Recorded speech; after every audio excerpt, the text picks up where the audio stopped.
өзүмдүн келечегимди курмандыкка чалып атамбы же жокпу, бирок кандай болгондо да эл чындыкты, адилеттүүлүктү, эл кабардар болуш керек деген максатта мен сиздердин комиссиянын суроолоруна кыпындай калп аралашпаган, болгон көзүм менен көргөн чындыкты айтып берүүгө даярмын.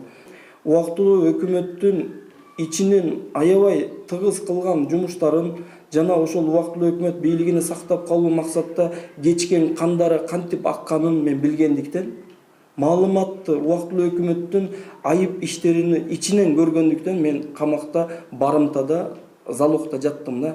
Эч кандай соттук териштирүү, мына канчалаган мамлекетте ар кандай кылмыштардын негизинде соттук териштирүүлөр жүрөт, тергөө иликтөөлөр жүрөт.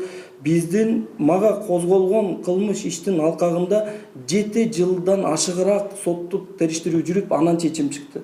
7 жыл соттук териштирүү жүрөт деген бул Кыргызстан тарыхында саналуу гана иштер болбосо, убактылуу өкмөттүн 14 мүчөсү тушалып калган кылмыш иш болгондуктан бул 7 жылга чейин сүйрөлдү да. Бир чечим чыгар, адилеттүү чечим чыгарайын десе, убактылуу өкмөт жазага тартылыш керек. Адилеттүү чечим чыгарбаш үчүн коомчулук карап турат. Ошондуктан менин сотум дагы 7 жылга барып, анан 1-май райондук соту тарабынан кандайдыр бир деңгээлде айыптоо деген жазаны эптеп мага тагышты да. Ал эми убактылуу өкмөттүн мүчөлөрү менен ошол революциялык абалда биз тыгыз жеке мен, тыгыз Өмүрбек Черкешевич менен болот, Черниязов менен, Эмилбек Саламатович Каптагаев менен, Райкан Төлөгөнов менен деги убактылуу өкмөт, мына кече жакында Азимбек Анаркулович Бекназаровду дагы убактылуу өкмөттүн айрым кетирген мыйзам бузууларынын негизинде суракка тартты деп уктук, жана анын негизинде камакка алынды деп да уктук. Буга чейинки мен көрсөтмөлөрүмдө, кече жакында берген 1 саатка чукул интервьюмда дагы Азимбек Анаркуловичтун Алмаз Шаршенович менен өзүнчө бир $500 миллион жакын суммадагы маселени телефондук байланыштар ачыкталган. Темир Сариев менен өзүнчө сүйлөшүүлөрү $1 миллион кантип кымтып алабыз дегендин үстүндө акылдашкан көрүнүштөрүнө коомчулукта күбө болгон, биз дагы укканбыз. Азыр Азимбек Анаркуловичтун убактылуу өкмөттүн белдүү мүчөсү деп айтсак болот. Анткени ал киши күч структураларынын башында тейлеп турган киши болду да. Ал площадьта өлгөн кишилерди, улуттар аралык кагылышта аябай чоң роль ойногон киши да Азимбек Бекназаров. Бул киши не только Бакиевдер качкандан кийинки ячейкаларды тоноолошунда доля алган киши эмес, бул киши деги эле революциялык моментте толугу менен мамлекетти күч структураларын көзөмөл кылган киши катары. Аерде тергөө объективный, субъективный болсо, Бекназаров Азимбек мырза өзү дагы мени калп айттырбайт болуш керек, андан танат деп ойлобойм. Ал киши менен мен телефондук түз байланыштарым болгон. Ал киши өзү айтып турчу. Даже мени түрмөгө убактылуу өкмөт киргизгенде, Абдулла, мен убактылуу өкмөттүн мүчөлөрүнө өзүм дагы нааразымын. Сенин мээнетиңе сен камалбайт болчусуң. Мага окшогон киши башкы прокурор болуп турганда сени бир күн каматпайт болчубуз. Бирок тилекке каршы убактылуу өкмөттө кызматын кылып, камалып кеттиңер деп телефондо мен төрмөдө жатканда ал киши менен тыгыз байланыштырчу. Аида Салянова бул юстиция министрликте, адилет министрлигинде иштеп турган кезинде катчы болуп иштесе керек эле.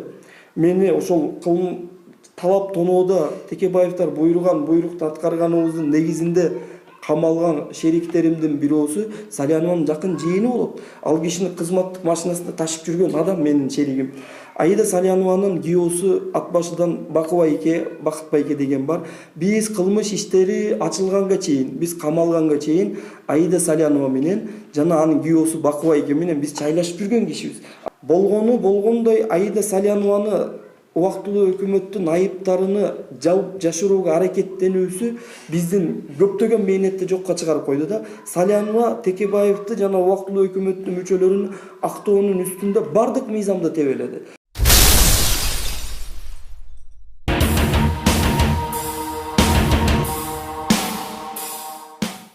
Ошондой суроолор пайда болуп атат да. Эмне себептен Ош окуясы боюнча коомдук комиссия унчукпай атат? Ошол боюнча сиз пикириңизди айта кетсеңиз. Рахмат. Биринчиден дагы бир жолу эске салым келет кыргыз журтчулугуна. Биздин комиссияда 7 дубандын, 2 борбордун өкүлдөрү бар. Чындык үчүн чыркыраган мырзалар, айымдар. Анан мен бул кишилерге аябай ыраазычылыгымды айткым келет. Мен айтар элем, эми тирүү киши болгондон кийин кичине ооруйт экен. Анан мен айлашдан Германияда операция болуп келдим. Мен деле азыр момундай таяк тайынып отурсам дагы келдим мына. Биз жасаган ишти биз аягына чыгарабыз. Эч кандай бирөө жеп койду, коркутту, үркүттү дегенден биз Кудай бар, анан эл бар. Кыргыз эли чындыкты билиши керек. Жаш келечектерди кантип алдап жамандык менен тарбиялайбыз. Мамлекеттин келечеги баарыбыз жооптурбуз. Жекеле президент, өкмөт, парламент эмес. Ар бирибиз тынчтык болушуна, бакубат жашоосуна элибиздин экономикасы өнүгүүгө ар бир салымыбызды кошушубуз керек. Азыр биз комиссия иштеп атат, улантабыз, токтобойбуз эч качан, чындыкты эл журтка чыгарабыз, ачык айрымды элге журтка жеткизебиз. Кылычбек Сатындиевич, эл арасында мындай суроолор болуп атат да, өткөн ишти эмнеге козутуп атасыңар, бул ишти жаап койсо боло эле деген. Эмне себептен ушул коомдук комиссия ушул 10-14 жылдан мурун өтүп кеткен ишти азыр иликтеп атасыздар? Маанилүү суроо берип атасыздар. Мурунку бийлик убагында мүмкүнчүлүк болгон эмес. Ошол эле убактылуу өкмөттүн ана башы Атамбаев президент болгон, Отунбаевадан кийин. Ошол убактылуу өкмөттүн мүчөсү Сооронбай Жээнбеков Ош облусунун губернатору болуп туруп мүчөсү болгон. Андан кийин тиги президент болуп туруп ковид убагында кандай кылган билесиңер. Чыгарчы эмес, ачык айрым болчу эмес. Азыр Кудай жалгап жаңы бийлик келген. Жаңы бийлик дагы ошо президенттердин баарын башын кошуп туруп ынтымакка чакырып аракет кылды. Бирок ошондон да саясат кылдык бир тобубуз. Атамбаев баш болуп аракат коюп алып эмне кылды? Анан эми азыр экс-президенттер дагы бар. Эмне кылып койду эле алар делечи. Ойлоп көрсөк, азыр деле мисалы Акаев айтып атат. Мен акталдым, бизге экс-президент макамын берсин деп кайрылып атат. Бирок моралдык акысы бар ошол кишинин. Эл тараза. Эмне үчүн биз эл унчукпай калышыбыз керек? Биздин бала чакабыз алардын жеген ичкенин талап тоногун убактылуу өкмөт кагылыштырып кыргыз өзбек салгылашын жасаган канча киши сыздап жүрөт. Унчукпай калалыбы? Кантип сиз менен биздин балдар ошолор жалган нерселерди чыгарган китептерди окуйт. Биздин эң негизги максатыбыз тынчтык, мыйзамдуулук болсун. Ошол кагылыш, төңкөрүш кайталанбасын деген биздин оюбуз, пейилибиз, кылган кызматыбыз ошол. Биздин эң негизги максат чындык, эзелде кыргыз эли ошону көрбөсүн. Кан төгүлүүнү, жеген ичкенди, талап тоноону, улуттук аралык агылышууну, кишилерди өлтүрүп, кырылдыгыш кылып, чөнтөгүн толтургандар жоопко тартылсын. Эзелде мындай болбосун кыргыздын тарыхында деген. Мен жообум ушундай. Рахмат. Сиз мародерство боюнча бүгүн айтып кеттиңиз. Ушу сиздердин араңыздарда ошол мародерствого атагы чыккан Абдулла Юсуп сиздер менен келип калыптыр. Бул жигит сиздерге ошол коомдук комиссияга ачыктоо боюнча кандай маалыматтарды берип атат? Ошол боюнча мына берилген маалыматтарга негиз болгон Азимбек Бекназаровдун камалышы кечээ күнгө УКМК тарабынан ошолордун кандайдыр бир бүгүнкү күндө сиздердин алып бараткан иштердин таасири барбы ошол жерде? Жакшы суроо болду. Мен айтып коеюн, бул Абдулланы балабызды мен чакырткам. Себеби бул киши 12 жыл жалган жала менен отурду, оозун жабабыз деп түрмөгө камап, ичине барып коркутуп күтүп жүргөндөрдөн менде материалдар бар. Анан бүгүн биздин комиссиядагы суроосу бар. Бул киши дагы жалган жала менен камалган. Ошон үчүн биздин иликтөөгө акыбыз бар биздин комиссиянын. Анан жаран катары дагы. Анан ошон үчүн сурообуз бар катары биринчи суроону мен узаткым келип атат. Абдулла мырза, сиздин бул убактылуу өкмөт 14 алгыр менен кандай байланышыңыз бар эле? Эмне үчүн сизди ошо жака алып барышты? Биринчиден атайын көз карандысыз комиссия түзүлүп, анын башында жетектөөдө сизди тургандыгыңыз, буга чейин дагы бир топ комиссиялар түзүлгөн. Өкмөттүк комиссия, эл аралык комиссия, жогорку кеңештен парламенттик териштирүүнүн бир комиссиялары түзүлгөн. Бирок натыйжасы убактылуу бийликтин каалоосуна жараша гана натыйжа менен чектелген. Себеби өздөрү сүзүп бараткан кеманы өздөрү тешкенге мүмкүн эмес болуп жамап ошо абалдан чыгышканда.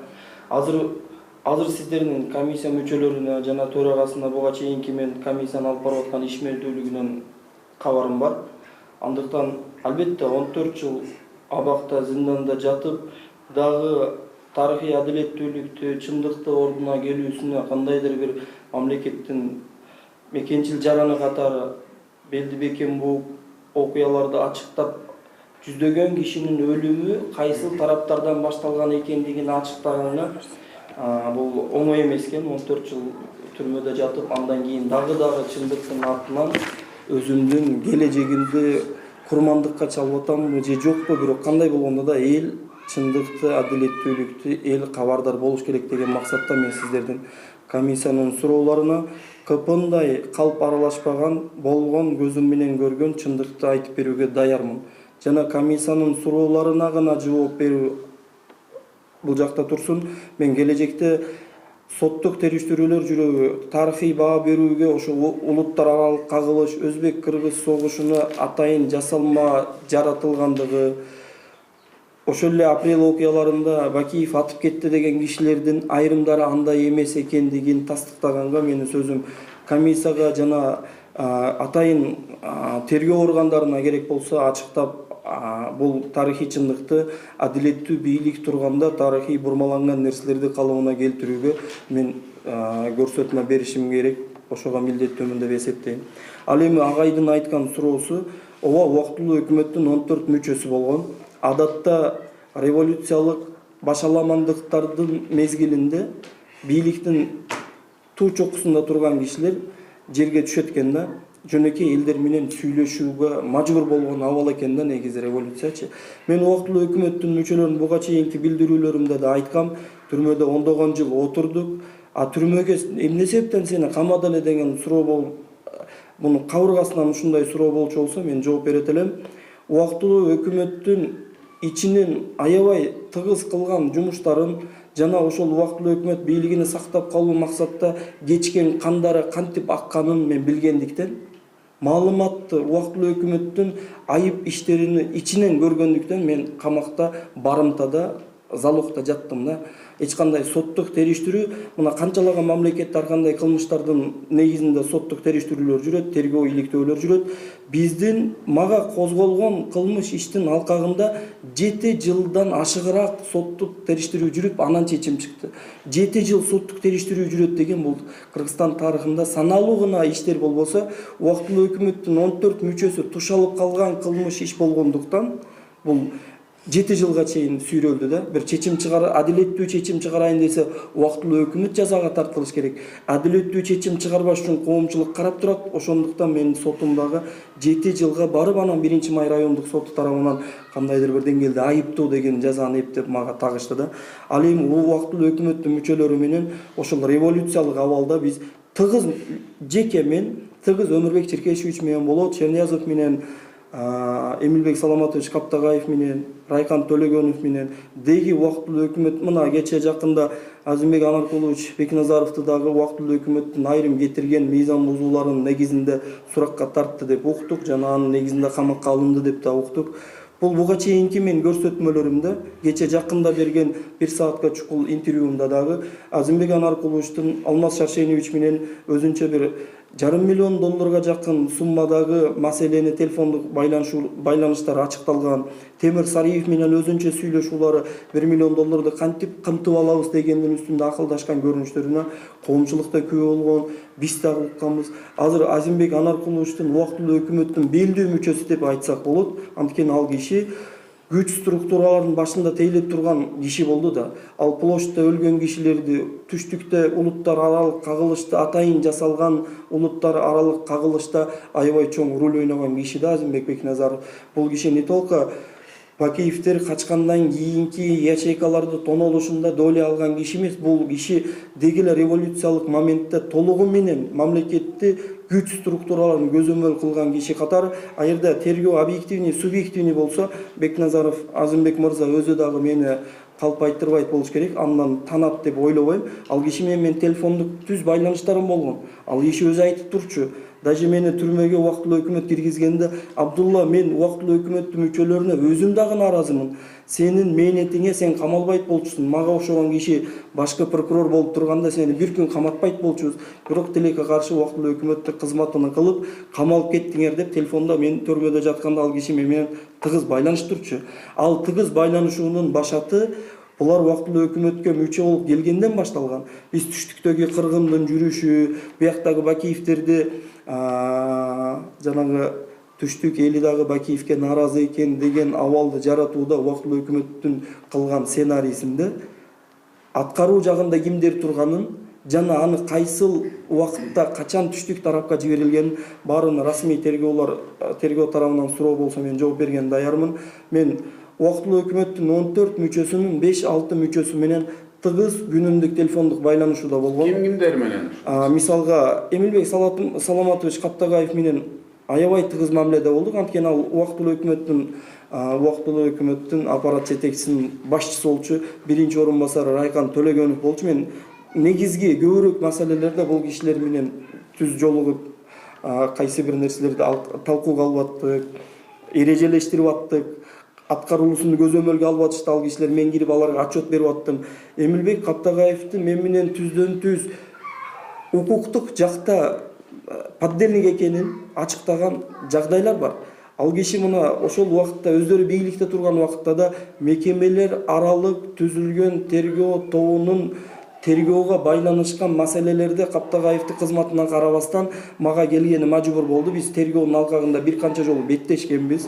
Ал киши албетте ал муфтий азиретти кызматтан кетүүсү жана убактылуу өкмөттүн түштүк окуяларынын жанагы Кадыржан Батыровторго кайрылууга мажбур болушту. Убактылуу өкмөт Кадыржан Батыровго кайрылууда менен байланыштырдык. Эмилбек Каптагаев менен тыгыз байланыштырдык, тергөөдө да беттешип жүрдүк, бирок анын натыйжасы алар каалагандай болду, биз каалагандай чындык жагына чыккан жок. Ошол эле Өмүрбек Чиркешевич өзү дагы моюндайт. Текебаев өзү дагы башында моюндабай аткан болчу.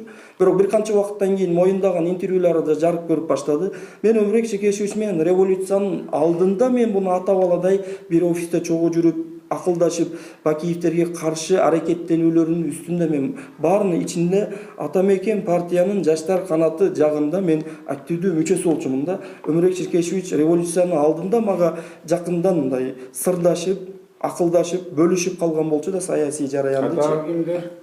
Ошол эле учурда Өмүрбек Чиркешевич, Эмилбек Каптагаев, Болот Черниязов менен жекече не только кызматка келгенден кийин кызматтык абалына байланыштуу биз ал киши менен түздөн-түз жолугуп жүрдүк. Ага чейин мына үйү биздин могу шаарда Борбордо 1-май райондук ички иштер башкармалыгынын имараты бар.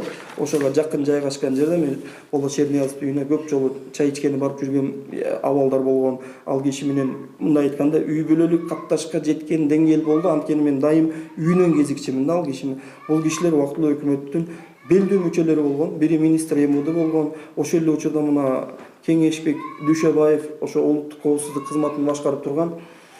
Убактылуу өкмөттүн ошол Бакиевди айдап чыгуу процессинде жана толук кандуу бийликке ээ боло албай калгандан кийинки аракеттери түштүктө улуттар аралык кагылышты жаратуудагы таасирлерин ичинен мен баарынан кабарым бар. Анткени булар менен телефондук сүйлөшүүлөр ачыкка чыгат. Бул депутаттык комиссия түзүлгөндө дагы ушул мага караштуу мен айтып чыккан кылмыштарды бети ачылып жаткан жагдайга жараша жогорку кеңештен өзү баса белгилеп айтып койгум келет. Жогорку кеңеште атайын депутаттык комиссия ар бир жөнөкөй иштердин үстүндө депутаттык комиссия түзүлө бербейт.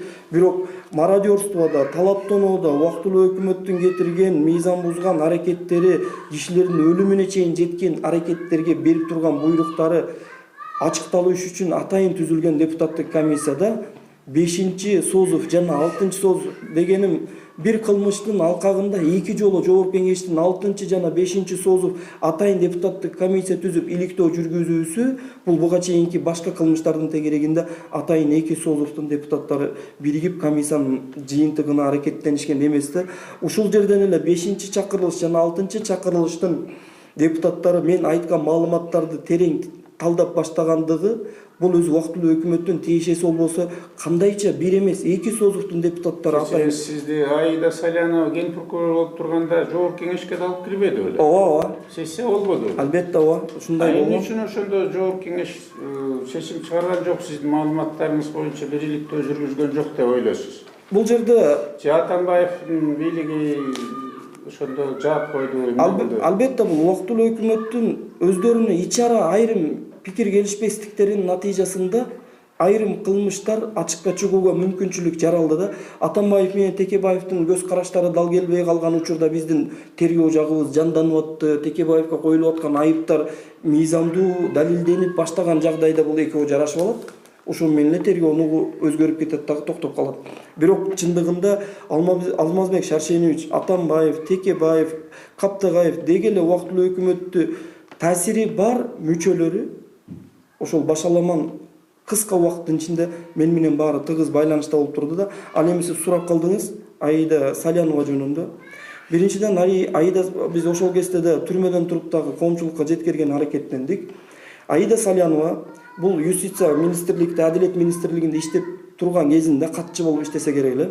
Мени ошол талап тоноодо Текебаевдер буйрукту аткарганыбыздын негизинде камалган шериктеримдин бирөөсү Салянованын жакын жээни болот. Ал кишини кызматтык машинасында ташып жүргөн адам менин шеригим. Аида Салянованын күйөөсү ат башыдан Бакыт байке деген бар. Биз кылмыш иштери ачылганга чейин, биз камалганга чейин Аида Салянова менен жана анын күйөөсү Бакыт байке менен биз чайлашып жүргөн кишибиз. Анткени жанагы менин Оморов Дастан деген мени кылмыш иште шерик деп табылган кишим бар. Ал Салянова менен жакын тууган болот. Болгондой Аида Салянованы убактылуу өкмөттүн айыптарыны жауып жашырууга аракеттенүүсү биздин көптөгөн мээнетти жокко чыгарып койду да. Салянова Текебаевди жана убактылуу өкмөттүн мүчөлөрүн актоонун үстүндө бардык мыйзамды тебеледи. Биз ал кишиге далилдедик, ал жеңебиз болот. Аида Салянова күйөөсү Бакыт байке менен канча жолу чайлашып жүргөнбүз. Биз ушул Аида Салянованы тааныйт экенибизди, бизди кылмышкер эмес экенибизди күйөөсү дагы өзү да биз менен чайышып жүргөн киши тааныйт, билет деп ачыктагандан кийин Салянова бизге каршы удар койгонго өттү. Толугу менен Атамекенди коргоду. Бизге генеральный прокуратурадан аябай катуу кысым болду. Атамекен партияны укугуну коргоодо Аида Салянова башкы прокурор катары кылмыштардын бетин ачууга эмес. Мүчөсү болчу да ошол партиянын. Убактылуу өкмөткө жан тарткандардын сап башында Аида Салянова турду. Бизге мына эч кандай негизи эле деги эле адам кылмыш жасаса, даже бир кишини өмүрүн алып койгон киши өлүмүнө тиешеси бар берене менен соттолгон кишилерге 15 жылдан ашык жаза бербей аттат да көрдүк. Бирок менде тооктун сөөгү жок жерден 25 жылга соттошту башында. Кийин 23 жылга, кийин 21 жылга. Бул киши өлтүрбөй туруп жанагынта көлөмдөгү сурок. Бул же убактылуу өкмөткө койгон айыптарды жөн эле ойманчыгар айтып койгом, кечирим сурайм десең, за ложный показания 3 жыл эле сурок аласың. Жок, болгондой айтам десең, момунтип 30 жылга жакын сурок менен ойлонуп атасыңбы деген мени сурок менен коркуткан күндөр болду да буларды. Ал эми бүгүнкү күндө азыркы доордо мына убактылуу өкмөттүн айыптарын териштирген канча комиссиялар толко убактылуу өкмөткө жан тарткан чечимдерди чыгарып келди. Бүгүн силердин комиссияга жана мындай азыркы бийликтин адилеттүү, калыстык менен тарыхый чындык болгондой ачыкталсын деген позицияда турганына ынангандыктан мен дагы жанымды кепил курмандыкка чалып, коомчулукка ачыктаганга аргасыз боло турам. Бүгүнкү бийликтен үмүтүм чоң. Мен сизге мындай суроо берейин дедим эле. Сиз ошо убактылуу өкмөттүн камчысын чаап, биздин Кыргызстандын ушул акыбалга келишине жардам бериптирсиз да, бирок сиздин оюңузда туура кылдымбы, ошону моралдык сиздин өзүңүздүн абийириңиз, сизди өзүңүздү кандай соттоп атат, мына ошол интересине болуп атат. Албетте, жүрөктө кайгы капа жок эмес. Анткени убактылуу өкмөттүн ар бир мүчөсүнө биз асмандан түшкөн периштедей кызмат кылдык да буларга. Биз ойлодук, мамлекеттин келечеги, өнүгүп өткөнбүз, жаштар ошол эле арада менин улутум өзбек болгонуна байланыштуу өзбек улутундагыларды да мамлекетте мындай кыргызча сүйлөп мамлекетте мекенчил тарбиялана турган бир коомчулукты жаратат экен, ошого мен себеп болот экенмин деген арзуу үмүттөр менен мен убактылуу өкмөттүн бардык буйруктарын, ал албетте бүгүнкү күндө кылмыш болуп атат да, буйруктары кылмышка тете болуп атат. Бирок биз ал кезде убактылуу өкмөт бизди кылмышка түртүп атат деп ойлогон эмеспиз. Стабилизация, мамлекеттин келечеги, бүтүндүгүн сактап калыш үчүн колубузга курал берсе, биз Өмүрбек Чиркешевич ошол эле Каптагаевдарды курал жарак менен коргогонго жаныбыз арабызда буга чейинки интервьюларда айттым. Убактылуу өкмөттүн мүчөлөрүнүн каалоосуну канааттандыруунун үстүндө өлүп калган балдарыбыз бар бизде. Мындай айтканда биз кишини өлүмгө жеткирген даражада кызмат кылып бердик да. Бирок тилекке каршы аягында ондогон жыл бизди камады. Убактылуу өкмөткө доомат коюп аткан кишиге окшоп калдык. Бүгүнкү күндө мына бошогонума мен түрмөдө Кудайга ыраазымын, жана кыргыз элине ыраазымын.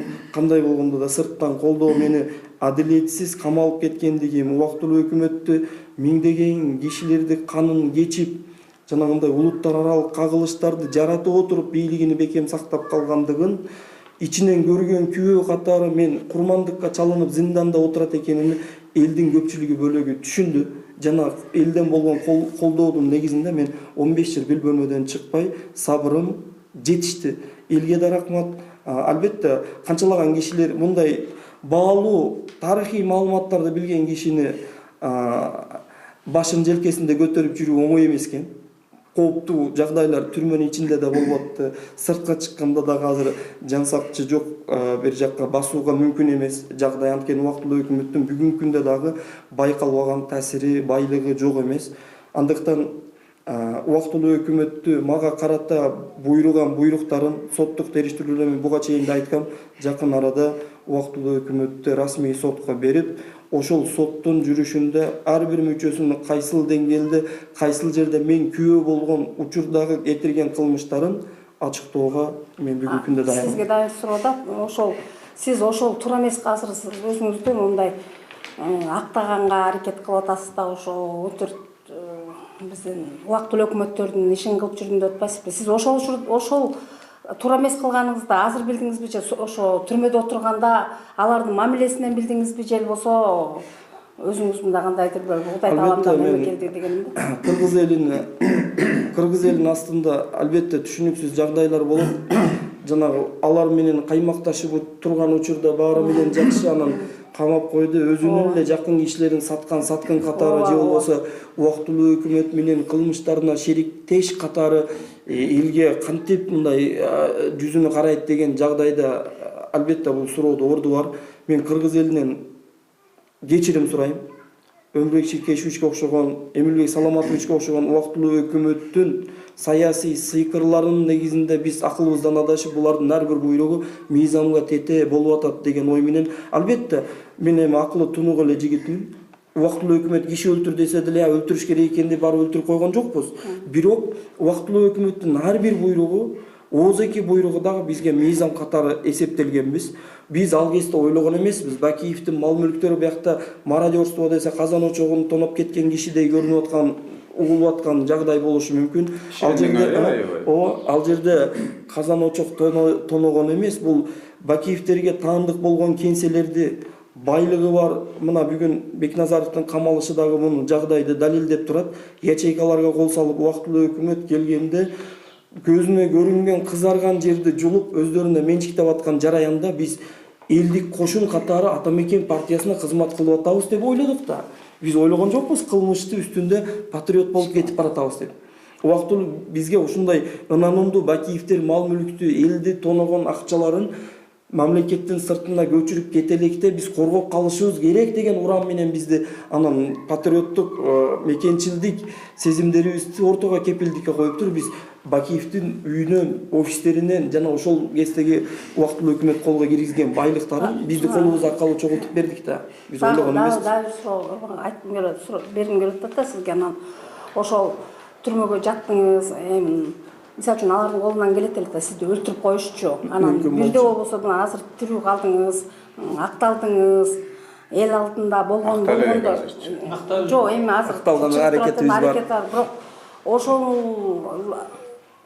убактылуу өкмөттүн колунан келет эле да сизди жок кылып өлтүрүп коюшчу. Анан сиз кандайча ушул тирүү калдыңыз деп мен таң калыштуу суроо бергим келип атат.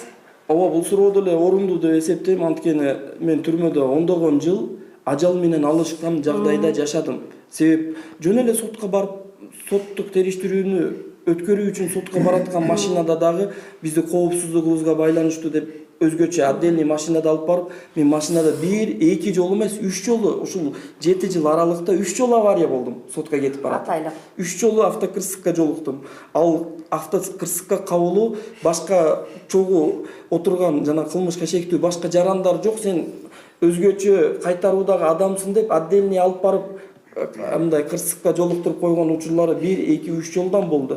Бирок кандай болгондо да албетте убактылуу өкмөттүн мүмкүнчүлүгү бар болчу. Мени көзүмү тазалап койгонго андай аракеттер ичинен кара жанагы ички каралардын башкаруу түзүмүнү пайдаланганга да аракеттер болду. Мен расмий эфирден пайдаланып бүгүнкү күндүн бийлик төбөлдөрүнө, жетекчилерине расмий кайрылат элем. Улуу урматтуу Садыр Нуркожоевичке жана Камчыбек Кыдыршаевичке бүгүнкү күндө мен мамлекетте тарыхый баалуу күбө катары мени өзүмдү баалаш эмес, мен убактылуу өкмөттү, бийликти тоноп басып алуусундагы кылган аракеттерини сотто далилдеп бериши мүмкүн болгон жаран катары мени өмүрүмө жана өзүм байкабаган жактан мени коопсуздугума кетирилип аткан кемчилдиктер деп эсептеймби, же болбосо мен азырынча билбейм, жаным Аллахка тапшыргам, бийликтин назары түз, бийлик адилеттүүлүктү ачыктап аткан кишилерди озунча куугунтуктабайт деп эсептебегендиктен ачык айтып атам. Бирок ошол эле учурда бийликтин жетекчилерине чын жүрөктөн кайрылгым келет эле. Мен 15 жыл акыйкат адилет үчүн түрмөдө бир бөлмөдөн чыкпай жашадым. Сыртка аман эсен Кудайдын каалоосу экен, Аллахка ыраазымын, сыртка чыктым. Эми сырттагы ушул кылмыштардын бети ачылганга чейин, убактылуу өкмөт эл астында ким экени даана, мыйзамдуу көрүнгөнгө чейин мени өмүрүмө болгон коркунучтарды жана ар кандай кырсыктарды алдын алууга бийлик тарабынан кичине көмөк болот деген өтүнүчүм бар. Себеп буга чейин эле мына түрмөдөн бошогондон кийин айрым маалыматтарды ачыктагандан кийин мага түшүнүксүз жагдайлар болбой койгон жок. Андыктан бийликтин жетекчилеринин убактылуу өкмөттүн толук кандуу айыптары ашкере болуп, ошол ашкере болгон айыптарына менин көрсөтмөлөрүм ачыкталганга чейин мени өмүрүмө Камчыбек Кыдыршаевич жеке коопсуздук кызматынын жетектеген киши катары, анан президент мамлекеттеги тарыхый көрүнүштү, өзүнү мындай тарыхый чындыкты ордуна келишине салым кошкон падыша катары ал кишинин мени жеке коопсуздугума көз салып беришин өтүнөт элем.